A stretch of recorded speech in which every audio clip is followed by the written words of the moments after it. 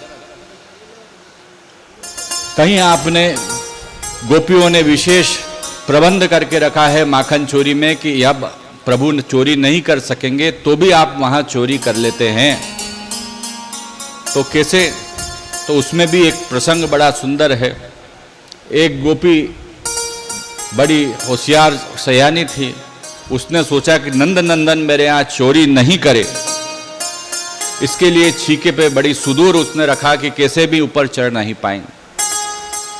हमारे नंद नंदन नटखट है, बालकों के साथ में आए, उन्होंने देखा गोपी ने चतुराई की है ऊपर रख के, तो आप साथ में गुलेल लेकर आए, और गुलेल लेकर आए और छोटे से कंकर से उस मटकी को फोड़ा, नीचे लगाया पात्र, पता ही नहीं पड़े, आवाज ही नहीं आए, धीरे धीरे सखाओं को खड़ा करा और वह दूध उन सब सखाओं को धीरे धीरे पिला दिया। गोपी आए, देखे तो मटका खाली है, ऊपर रखा हुआ है, छीके पे रखा हुआ है, परंतु उसमें दूध नहीं है। फिर अत्यंत असाध्य वस्तु जो है उसको भी आप कहीं न कहीं से ढूंढ लेते हैं, निकाल लेते हैं। एक गोपी ने सोचा कि छीका ऐसा ऊपर लगाएं, उसका अच्छी तरह बंदोबस्त करें, व्यवस्थित बांध बंधा के उसको रखे, प्रभु छोटे हैं नहीं पधार पाएंगे। तो प्रभु ने कौतुक लीला करी, उखल होता है, उस उखल के ऊपर आप चढ़े, सुदामा श्रीदामा प्रभृति सखाओं को आपने चढ़ाया, उनकी पीठ पर चढ़े, उनकी पीठ पर चढ़ के और उस छीके तक वो पहुंच गए, और वहां पर स्थित जो दूध दही छाछ मक्खन जो भी है वहां से आपने ले लिया। तो इस प्रकार अत्यंत असाध्य वस्तु का भी आपको ज्ञान है इस छोटी सी उम्र में, और आप तुरंत वहां से उसको ले लेते हैं, अपनी वस्तु को जो आपके लिए रखी गई है वास्तव में। तो ऐसे प्रभु की कौतुक लीला है। कोई चीज अंधेरे में छिपी हुई है, उस अंधेरे में छिपी हुई वस्तु को भी आप, कोई स्वयं प्रकाश है इसलिए स्वयं प्रकाश होने से ढूंढ लेते हैं। जैसा हमने प्रसंग सुना कि रूप भी परिवर्तित कर लेते हैं, बालक बन जाते हैं, पति बन सकते हैं, किसी रूप में भी आप आ सकते हैं। तो इन सब रूपों में प्रभु ने यहां पर लीलाएं की, बड़ी रसात्मक है, भक्तों का निरोध करने वाली, चित्त का हरण करने वाली, मन को आनंद देने वाली और प्रेम को उत्पन्न करने वाली। अब आगे गोपियां और शिकायत करती है जसोदा जी से। अभी तो माखन चोरी की शिकायत ही करी, आगे शिकायत करती है कि आपके लाला हमारे यहां मटकी फोड़ देते हैं और बंदरों को खिला देते हैं। तो वो कैसे होता है कि वानर जो है रामावतार के सब भक्त हैं, अब बेचारे वो भी तो भूखे हैं। भगवान राम ही यहाँ कृष्ण के रूप में अवतरित हुए हैं और यहाँ लीला भेद है, परंतु वहाँ के जो भक्त हैं वानर वो भी तो हैं। जहाँ जहाँ भगवान विष्णु, भगवान कृष्ण, भगवान राम का धाम होगा वहाँ बंदर जरूर होंगे। वानर तो रहते ही हैं, वानर सेना तो साथ में चाहिए। हनुमान जी तो पहले हैं भक्त, द्वारका लीला में बुलाया, महाभारत के युद्ध में भी बुला लिया हनुमान को, सब जगह बुलाते हैं हम। तो यहां वानर रूप में रामावतार के भक्त जो आए हैं तो उनको भी तृप्त करना है, इसलिए बंदरों को खिलाना है। और जो पात्र हैं वो कहते हैं कि उन पात्रों के अंदर कई बार अशुद्ध द्रव्य या अशुद्ध दूध दही ये सब रहता है, तो वो कैसे सबको सखाओं को खिलाया जाए। तो इसीलिए आप पधारते हैं, उनको ढोल देते हैं और ढोल के सब बंदरों को खिला देते हैं, ये भी भाव है।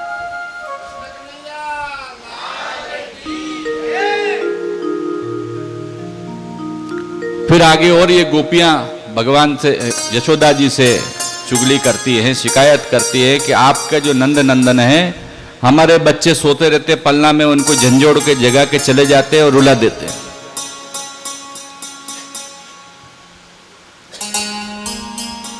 तो नंद नंदन ऐसी अटखेलियां कर रहे हैं, छोटे हुए बच्चों को जगह देते हैं, तो क्या भाव है? तो प्रभु स्वयं पूर्ण पुरुषोत्तम हैं, सखा सब देव स्वरूप हैं, ऋषि स्वरूप हैं, अंतरंग हैं। हमारे यहाँ नियम है भारतीय संस्कृति में अतिथि सत्कार का। जब गृहस्थ है तो गृहस्थ को अतिथि सत्कार करना चाहिए। जब गृहस्थ के यहाँ कुछ मिले ही नहीं, भगवान पधारते, खाली खम्भ घर पड़ा हुआ है, सब टटोल लिया, कुछ नहीं मिला, या ऐसा छिपा दिया कि मिलता ही नहीं, तो अतिथि धर्म का तिरस्कार हो जाता है। और साधारण अतिथि हो तो ठीक है, स्वयं भगवान पूर्ण पुरुषोत्तम पधारे हैं, सखा सब पधारे हैं उनके, वे वहां से भूखे पधार जावे, तो ये उचित नहीं, ये अपराध रूप पड़ता है। इसलिए अपराध रूप पड़ता है, इसीलिए उसको बताने के लिए प्रभु ऐसी कौतुक लीला करते हैं, ताकि ऐसा अपराध भक्त लोग न करे। प्रभु के और भक्तों के अपराध नहीं करना चाहिए, ये भी यहाँ शिक्षा दी। तो इस प्रकार हमारे यहाँ ये गोपियां प्रभु के आगे शिकायत कर रही। आगे ये गोपियां शिकायत करके अपने घर जाती है, और वास्तव में यशोदा जी के साथ में वो प्रभु की लीला का चिंतन कर रही है, ये भाव यहां प्रकट होता है। आगे की लीला है मृत्तिका भक्षण। भगवान ने मिट्टी खाई। तो एक बार नंद नंदन प्रभु ब्रह्मांड घाट पर विराजमान थे, और ब्रह्मांड घाट गोकुल के वहां है, हम जाते हैं ब्रज यात्रा में देखते हैं। तो आपने ब्रह्मांड घाट की मिट्टी को खाया। जो सखा थे, बलदाऊ जी थे, उन्होंने देखा, उनने मन में विचारा कि इससे प्रभु को नुकसान होगा, तो आपने रोका है उनको। भगवान रुके नहीं हैं और मिट्टी खा ली। तब दौड़ के यशोदा मैया के पास आप पहुंचे कि मैया मैया ये देखो, हमारे कान्हा ने माटी खा ली है। तब यशोदा मैया गुस्से में दौड़ के आई हैं, पूछा है कि भाई बताओ क्या बात है। वहां यशोदा मैया ताड़न नहीं करती है, परंतु पूछती है, क्रोध के वश वहां पर पूछ रही है कि क्या बात है, क्यों माटी खाई। क्योंकि सहज माता का स्वभाव है कि कहीं बच्चों का कहीं अहित होता है तो पूछना पड़ता है, शिक्षा भी देनी पड़ती है, कभी आवश्यकता हो तो डांटना और मारना भी पड़ता है, तभी बच्चे सीधे होते हैं। तो यहां प्रेम से वो पूछ रही हैं, क्रोधवश आई, परंतु प्रभु के सन्मुख शांत होके पूछ रही कि भाई तूने मिट्टी खाई क्या? भगवान ने कहा मैंने तो कोई मिट्टी नहीं खाई है। इधर बलदाऊ जी कह रहे नहीं इसने खाई है। तब यशोदा मैया कहती है कि चलो अब तुम्हारी परीक्षा लेते हैं, चलो अपना मुंह खोलो, मिट्टी खाई कि नहीं खाई मालूम पड़ जाएगा। प्रभु ने पहले ही जंभई लेके ब्रह्मांड के दर्शन कराए, वो सब यशोदा मैया भूल गई है। बाल भाव उनको फिर से जागृत हो गया। यहां पर वापस से नंद नंदन को बोल रही है कि भाई तुमने मिट्टी खाई है कि नहीं खाई है, तो अपना मुंह खोलो, बताओ मुझको। तब हमारे लाला मुंह खोलते हैं, वापस मुंह खोलते हैं तो संपूर्ण ब्रह्मांड के दर्शन वापस से यशोदा मैया को।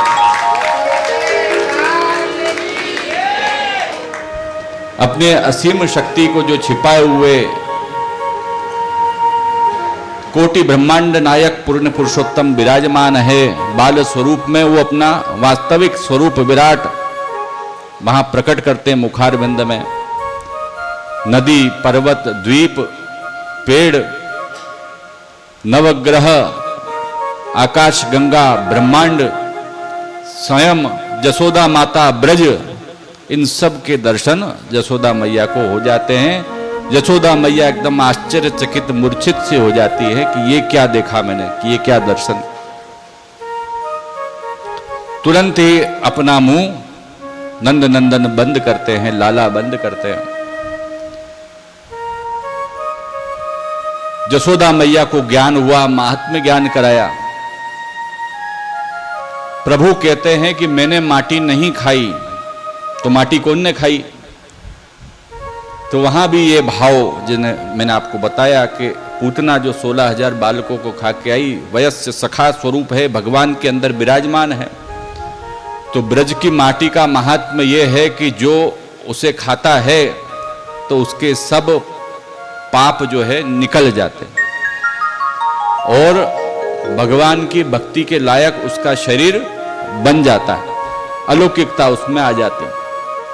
इसलिए पूतना का जो संबंध था अविद्या का, वो कहीं ना कहीं कोई अंश में रह गया हो, उसको निकालने के लिए ब्रज की माटी का संबंध भगवान ने खाया और उनको कराया है। उन गोप बालक जो हृदय में, उनको भगवान संतुष्ट करते हैं, उनको शुद्ध करते हैं इस माध्यम से। दूसरा भाव ब्रज की माटी खाने का यह है कि बड़े बड़े ऋषि मुनि ध्यानी भगवान की चरण रज का पान करते हैं, देखते हैं क्या है क्या नहीं है। तो भगवान के मन में ये आया कि मैं भी तो ये चरण रज रूप जो ब्रज की रज है उसको देखूं, इसका स्वाद कैसा है। इसलिए उस चरण रज को रूपी जो ब्रज रज है उसको आपने लिया। अथवा कौतुक में, लीला में आनंद पूर्वक ही भगवान ने उसको खाया है, यह भी भाव है। अथवा एक भाव ये भी है कि जो भक्त हैं वो हमेशा चरण रज में लौटते रहते हैं। तो भक्तों को उस चरण रज रूप जो भक्त हैं, चरण रज रूप व्रज रज में भक्त वास करते हैं, उन भक्तों को भगवान ने अपने अंदर स्थापित किया, उनके भावों को दृढ़ किया, ये भी भाव है। पृथ्वी उसका गंध यह स्वभाव है, तो पृथ्वी और यह रसात्मक जो भगवद लीला, उन दोनों में से कौन सा श्रेष्ठ है, तो वहां से ब्रज रज को आपने लिया, उसको जांचने के लिए, देखने के लिए। ऐसे अनेक भाव हमारे यहाँ ब्रज की जो माटी प्रभु ने खाई है उसका बताया। वास्तव में जो चरण रज हम प्रभु की लेते हैं उससे हमारा शरीर शुद्ध होता है, अंतःकरण शुद्ध होता है। गृह्णामि गोकुलाधीश चरणामृत मादरात अतस्तत् सेवना सिद्धे मई दीने दयाम करूं। भगवान की सेवा के सिद्धि के लिए जो अधिकार है, भक्ति के लिए जो अधिकार है, उसके लायक जो हमारा देह है उसकी शुद्धि कैसे होगी? तो वो जैसे चरण रज के प्रभाव से सबका उद्धार होता है, चरण में भक्ति का वास है, ब्रज रज का भी वह भाव है जहाँ प्रभु ने लीला करी है, इससे ही उद्धार होगा, इससे ही शुद्धि होगी, इससे ही दीनता की प्राप्ति होगी, भक्ति की प्राप्ति होगी। इसीलिए हमारे यहाँ भी हमको स्नान करके ब्रज की रज जो चरणामृत जिसे कहा गया, चरणोदक कहा गया, वो हमको अवश्य लेना चाहिए। ये यहाँ पर भाव स्पष्ट किया गया। तो ये भगवान की माटी बख्शण की लीला बड़ी विलक्षण है, अद्भुत है। इसका भी गुणगान करके फिर हम आगे बढ़े।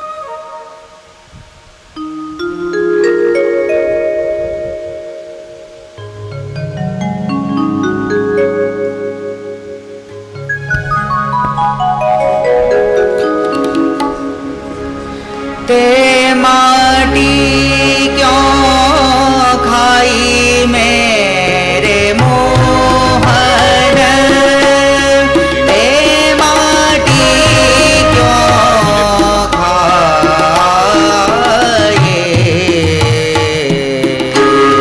ते माटी क्यों खाई मेरे मोहन, ते माटी क्यों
चकित भई जसुमति जिया डरबी, चकित भई जसुमति जिया डरबी, मन माया उपजाए सूरदास प्रभु,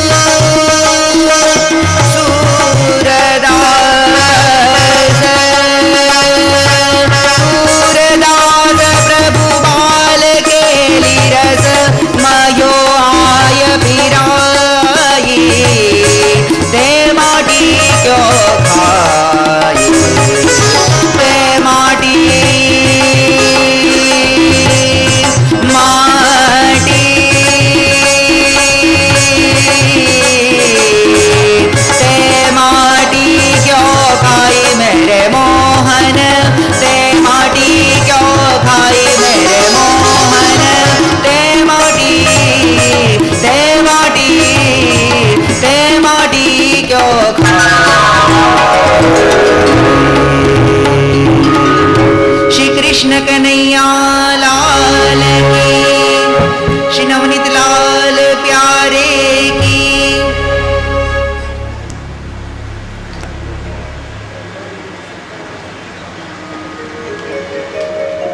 श्री गिरिराज धरण की जय, श्री बाल कृष्ण लाल की जय। ब्रज की रज का अद्भुत प्रभाव, अद्भुत महात्म्य हमारे यहाँ बताया, और वो मट्टी भक्षण के माध्यम से प्रभु ने स्वयं उसको सिद्ध किया।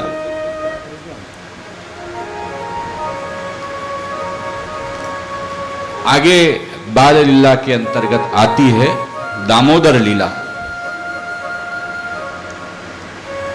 एक बार जसोदा मैया अपने धुन में मंगलचार करते हुए दही बिलो रही थी माखन निकालने के लिए, और अनेक प्रकार के मंगल गीत भगवत गुणगान के वो गा रही थी। प्रभु बड़े आनंदित हुए, परंतु धीरे धीरे वो गीत शांत हो गए और धीरे धीरे ध्यान मक्खन पे चला गया, तेज तेज वो बिलोने लगी। प्रभु ने ये देखा कि भगवत गुणगान से ध्यान भटक रहा है और इधर जा रहा है, तो प्रभु तो सबका चित्त का हरण करते हैं, इसलिए स्वयं धीरे धीरे वहां पधारते हैं। जसोदा मैया को पकड़ लेते हैं, जो पात्र था दही मंथन का उसको पकड़ लेते हैं, हाथ जसोदा मैया का रुक जाता है। जसोदा मैया वात्सल्य से भर जाती है कि बेटा क्या हुआ। उनको लगता है प्रभु को भूख लगी है, इसलिए वो प्रभु को दूध पिलाती है। इतने में ही उन्हें ध्यान आता है कि अंदर दूध गर्म करने के लिए भी रखा है, तो अधूरा दूध पिलाते हुए छोड़कर वो अंदर जाती हैं और अपने जो गर्म पात्र दही दूध का किया था उसको संभालने में, उसकी व्यवस्था में लग जाती। इधर हमारे नंद नंदन नटखट हैं, भक्त वत्सल हैं, दीनानाथ हैं, कोई भी अपराध वो सहन नहीं करते। भगवान को छोड़कर बाहर की ओर जो जाता है तो वो भगवान को पसंद नहीं आता। भगवत सेवा में से बाहर वे गई, इसीलिए भगवान ने एक लीला करी। उन्होंने जो पात्र दही मंथन का था उस पात्र को फोड़ दिया और धीरे धीरे धीरे चलते हुए बाहर आ गए। बाहर आ गए और वो सब जो भी चीजें हैं वो बंदरों को आपने खिला दी। इधर जसोदा मैया अपना सब काम पूरा करके बाहर आके देखती है तो पात्र फूटा हुआ है दही मंथन का। तब देखती है कि क्या हुआ, कैसे हुआ। इधर चरणारविंद के दही के सबके निशान थे, वो देखा कि ये तो प्रभु पधारे हैं, इसको लेकर भगवान लाला गए हैं। तब वहां जाके देखा तो बंदर दिखे खाते हुए। तो यहां पर ऐसा कहते हैं कि ये जो दही मत्स्यासुर करके उस पात्र के रूप में आया था और इसीलिए भगवान ने उसको तोड़ा, उसका उद्धार किया, वो भी एक भाव है। दूसरा, अपने भक्त का मन भगवान के सिवाय कहीं लगे, प्रभु को पसंद नहीं, इसीलिए उसको आपने फोड़ा। और तब जसोदा मैया के मन में ये भाव आया, क्रोध उत्पन्न हुआ कि मेरे लाला ने जो है चोरी करी है, तोड़फोड़ करी है, इसलिए आप जो है एक डंडा आपने हाथ में लिया, वह अहंकार दंभ रूप है, और उस डंडे को लेकर प्रभु के पीछे वो भागी हैं कि आज तो प्रभु को सीख देनी पड़ेगी, लाला को सीख देनी पड़ेगी। और प्रभु आगे आगे और वो पीछे पीछे। जिन भगवान को कोई प्राप्त करने के लिए तप जप यज्ञ और अनेक अनुष्ठान करते हैं, प्राप्त नहीं होते, आज जसोदा मैया उनके पीछे दौड़ रही है पकड़ने के लिए उनको। प्रभु पकड़ में नहीं आए। उसके बाद में जसोदा मैया ने डंडा छोड़ दिया, अहंकार को छोड़ दिया। फिर मन में दीन भाव आया कि कैसे भी प्रभु तो मिल जाए, प्राप्त हो जाए, इसलिए अकेले ही प्रभु के पीछे वो दौड़ती। बहुत देर थकाने के बाद में प्रभु के मन में दया आई कि मेरी माता जो है थक गई, और प्रभु भक्त वत्सल हैं, दीनानाथ हैं, कृपा करने वाले हैं, इसलिए आपने विचार किया कि अब इनके वश में आ जाओ। जसोदा मैया ने प्रभु को पकड़ लिया और फिर अपनी सखियों को कहा कि लाओ रस्सी लाओ, ये जिससे गायों को बांधते हैं ना, वो रस्सी लाओ, इससे बांधेंगे आज कृष्ण कन्हैया को। बहुत नटखट हो गए, इनको सबक सिखाना ही पड़ेगा। तब वहां पर दाम लाया गया, बांधने की रस्सी लाई गई। प्रभु खड़े हैं कि मैंने कुछ नहीं किया, और जसोदा मैया कह रही कि तेरे को सबक सिखाना पड़ेगा, गड़बड़ करता है। दाम मंगाया, रस्सी मंगाई, प्रभु को बांधने के लिए इतनी बड़ी रस्सी, प्रभु को बांधने की कोशिश चालू है जसोदा मैया। जब जब प्रभु को बांधने की कोशिश की गई, तब तक 2 अंगुल वो छोटी रही।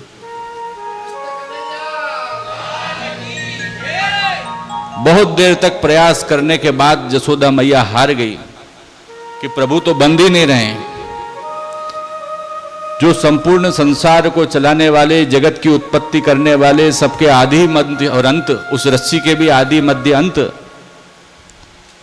और अंदर बाहर सब जगह व्याप्त, सब जीवों में व्याप्त, उनको बांधने का प्रयास कैसे सफल हो सकता है? वो अपनी माया से, व्यामोहिका माया से सबको बांधते हैं, और वो खुद किसी बंधन से बनते नहीं। माया के वो अधीन नहीं है, माया के वे अधिपति हैं। माया उनकी दासी है, माया नर्तकी है, भक्ति उनकी रानी है। ऐसा रामचरितमानस में बताया है। तो कैसे वो अधीन हो जाएं? वो तो सबको अधीन करने वाले हैं। सर्वस्य वशी सर्वस्य ईशानः, वेद श्रुति कहती है। सबको नियंत्रण में करने वाले, अपने हिसाब से चलाने वाले, सब ईश्वरों के भी ईश्वर वो। तो अब जसोदा मैया चली हैं उनको बांधने। कैसे बंधेंगे? तो हमेशा वो दाम छोटा रह जाता। तब प्रभु ने विचार किया कि यहां तो हम भक्ति मार्ग को प्रकट करने के लिए पधारे हैं। जसोदा मैया परम भक्त हैं, माता है, वात्सल्य है इनका, इनके भाव को भी पूर्ण करना है, इनके मनोरथ को भी पूर्ण करना है, और आगे भी इसके माध्यम से और भी लीला करनी है। इसीलिए प्रभु ने विचार करके, दया करके, जो जसोदा मैया दाम लाई थी उसमें वो बंध जाते हैं।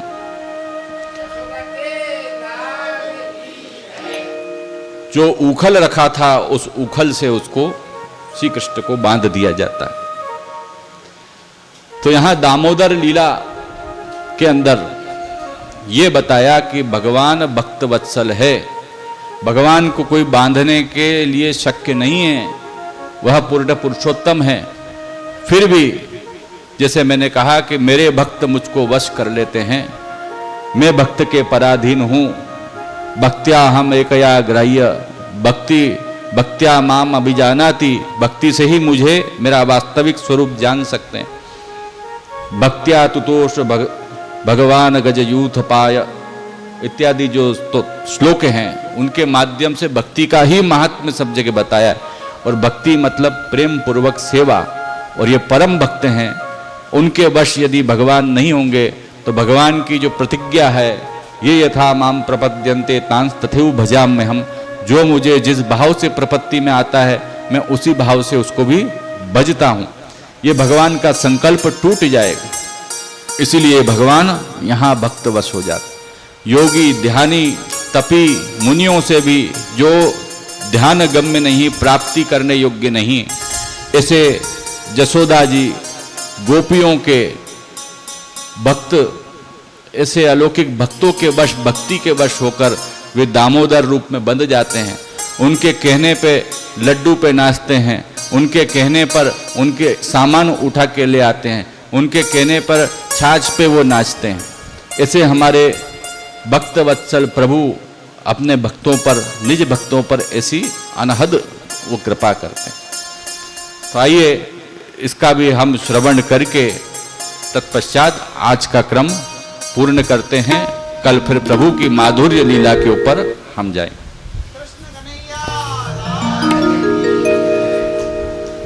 छोटी छोटी गैया छोटे छोटे ग्वाल, छोटी छोटी गैया छोटे छोटे ग्वाल, छोटो सो मेरो मदन गोपाल, छोटो सो मेरो मदन गोपाल। छोटी छोटी गैया छोटे छोटे ग्वाल, छोटी छोटी गैया छोटे छोटे ग्वाल, छोटो सो नन्हो सो प्यारो सो मेरो मदन गोपाल, प्यारो सो मेरो मदन गोपाल।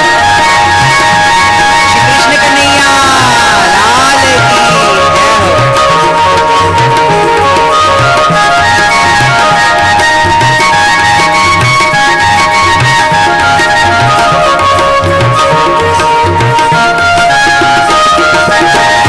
चले गैया पीछे चले ग्वाल, आगे चले गैया पीछे चले ग्वाल, बीच में मेरो मदन गोपाल, बीच में मेरो मदन गोपाल। छोटी छोटी गैया छोटे छोटे ग्वाल, छोटी छोटी गैया छोटे छोटे ग्वाल, छोटो सो नन्हो सो प्यारो सो मेरो मदन गोपाल, प्यारो सो मेरो मदन गोपाल। सब लोग ताली के साथ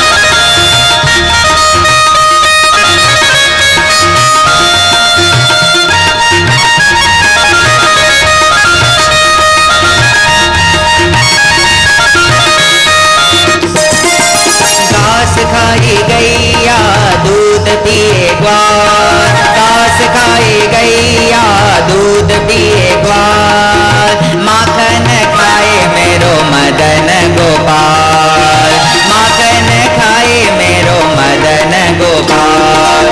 छोटी छोटी गैया छोटे छोटे ग्वाल, छोटी छोटी गैया छोटे छोटे ग्वाल, छोटो सो नन्हो सो प्यारो सो मेरो मदन गोपाल, प्यारो सो मेरो मदन गोपाल। जय हो छोटे से कन्हैया की जय हो। छोटी छोटी गैया छोटे छोटे ग्वाल, छोटी छोटी गैया छोटे छोटे ग्वाल, छोटो सो मेरो मदन गोपाल, छोटो सो मेरो मदन गोपाल। छोटी छोटी लकुटी छोटे छोटे हाथ, छोटी छोटी लकुटी छोटे छोटे हाथ, बंसी बजाए मेरो मदन गोपाल, बंसी छोटी गैया छोटे छोटे ग्वाल, छोटी छोटी गैया छोटे छोटे ग्वाल, छोटो सो नन्हो सो प्यारो सो मेरो मदन गोपाल, प्यारो सो मेरो मदन गोपाल। काली काली गैया गोरे गोरे ग्वाल, काली काली गैया गोरे गोरे ग्वाल, सांवरो सलोनो मेरो मदन गोपाल, सांवरो सलोनो मेरो मदन गोपाल। छोटी छोटी गैया छोटे छोटे ग्वाल, छोटी छोटी गैया छोटे छोटे ग्वाल, छोटो सो नन्हो सो प्यारो सो मेरो मदन गोपाल, प्यारो सो मेरो मदन गोपाल। छोटी छोटी गैया छोटे छोटे ग्वाल, छोटी छोटी गैया छोटे छोटे ग्वाल, छोटो सो नन्हो सो प्यारो सो मेरो मदन गोपाल, प्यारो सो मेरो मदन गोपाल, नन्हो सो मेरो मदन गोपाल, नन्हो सो मेरो मदन गोपाल। श्री कृष्ण कन्हैया लाल की, श्री नवनीत लाल प्यारे की, श्री गिरिराज धरण की, श्री हरिराय महाप्रभु की जय, श्री वल्लभाधीश की श्याम सुंदर श्री यमुने महारानी की जय।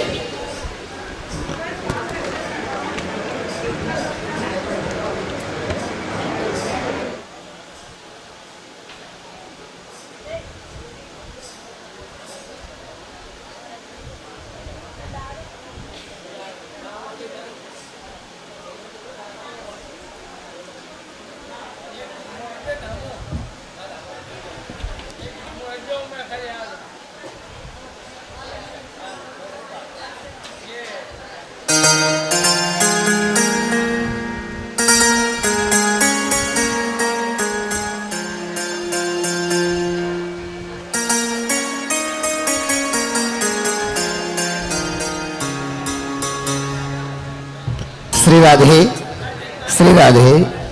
आरती वाले आज के जो हमारे यजमान हैं, आज के जो मनोरथी हैं, जिन्होंने पूजन किया है, मंच पर आ जाएं। श्री राधे। आरती होने जा रही है, सभी लोग खड़े हो जाएंगे आरती के लिए और हमारे आरती वाले यजमान मंच पर आ जाएंगे। और ये थालियाँ है ना, एक थाली आगे रखना, बाकी पीछे दे देना, है ना। और क्रम से किया करो, झूमा मत करो थाली से, है ना, थाली गिर जाएगी ऊपर।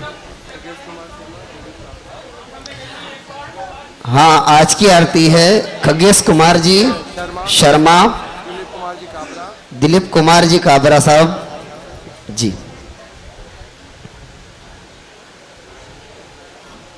ये पंखा बंद कर देना। हेलो, ये फैन बंद कर देना। श्रीनाथ दास जी करोड़िया भी मंच पे पधारे। श्रीनाथ दास जी करोड़िया वह भी मंच पर आ जाएं। ओम चंद्रमा मनसो जात कक्षोहौ सूर्यो अजायतः श्रोत्राद्वायुष्य प्राणस्य मुखादग्निरजायतः।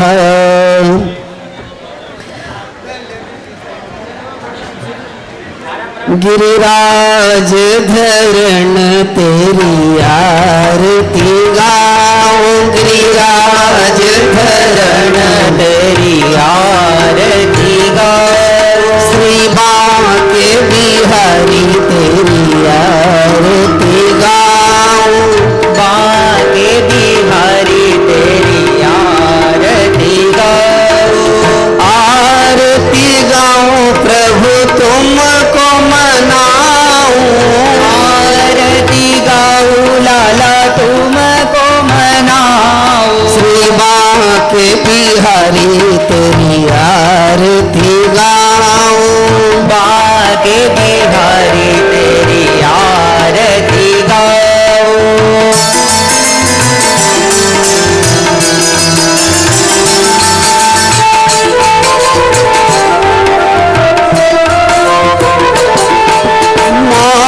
मुकुट तेरे शीश पे सोहे, मोर मुकुट तेरे शीश पे सोहे, मोर मुकुट तेरे शीश पे सोहे, मोर मुकुट तेरे शीश पे सोहे। प्यारी मुरली मेरो मन मोहे, प्यारी मुरली मेरो मन मोहे। धुन सुन सुन कर सुध बिसराऊं, धुन सुन सुन कर सुन बिसराऊं।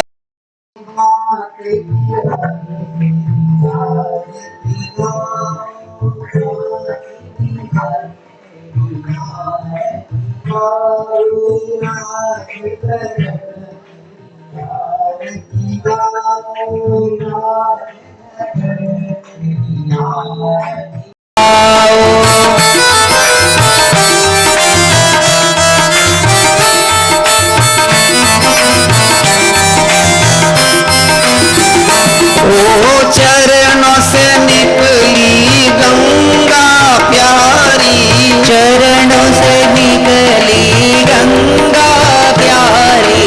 जिसने सारी दुनिया तारी, जिसने सारी दुनिया तारी। उन चरणों पर शीस झुकाओ, तुम चरणों पर शीस झुकाओ। उन चरणों पर शीस झुकाओ, तुम चरणों पर शीस झुकाओ। गिरिराज धरण तेरी आरती गाओ, गिरिराज धरण तेरी आरती गाओ।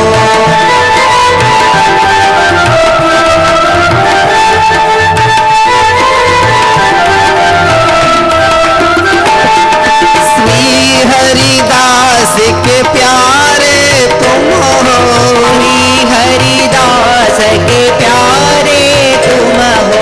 श्री हरिदास के प्यारे तुम हो, श्री हरिदास के प्यारे तुम हो। मेरे मोहन जीवन धन हो, मेरे मोहन जीवन धन हो।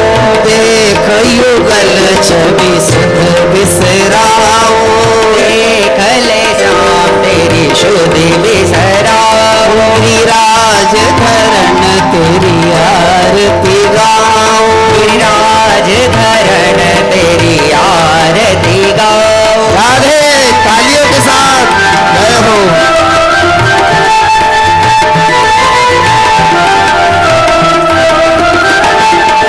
हम तो तुमसे कुछ नहीं मांगे, हम तो तुमसे कुछ नहीं मांगे। ओ हम तो तुमसे कुछ नहीं मांगे, हम तो तुमसे कुछ नहीं मांगे। ये बस केवल इतना सा चाहे, बस केवल इतना सा चाहे।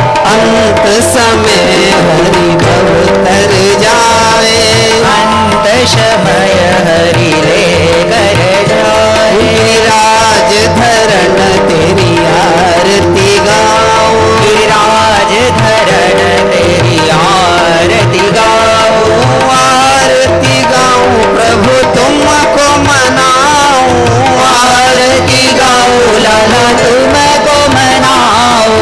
आरती गाऊं लाला तेरो गुण गाऊं, आरती गाओ लाला तेरा गुण गाओ। श्री बाके बिहारी तेरी आरती गाऊं, श्री बाके बिहारी तेरी आरती गाओ। श्री बाके बिहारी तेरी आरती गाओ। श्री बाके बिहारी तेरी आरती गाओ। श्री बाके बिहारी तेरी आरती। कर्पूर गौरम करुणावतारम संसार सारम भुजगेन्द्रहारम सदा वसंतम हृदय विंदे भवं भवामी सहितं नमामि। आरार्तिक्यं समर्पयामि, शीतलीकरणं जलं समर्पयामि। देवं दध्यातः आत्मरक्षणार्थेन प्राणरक्षणार्थेन स्वयं गृहीत्वा अथ मंत्रपुष्पाञ्जलिं माह। पुष्प लेंगे अपने हाथ में। ओम जगनेन जगनमय जंत देवास्तानि धर्माणि प्रथमान्यासन्नः तेहनाकं महिमानः सचंद्र यत्र पुरवे साध्या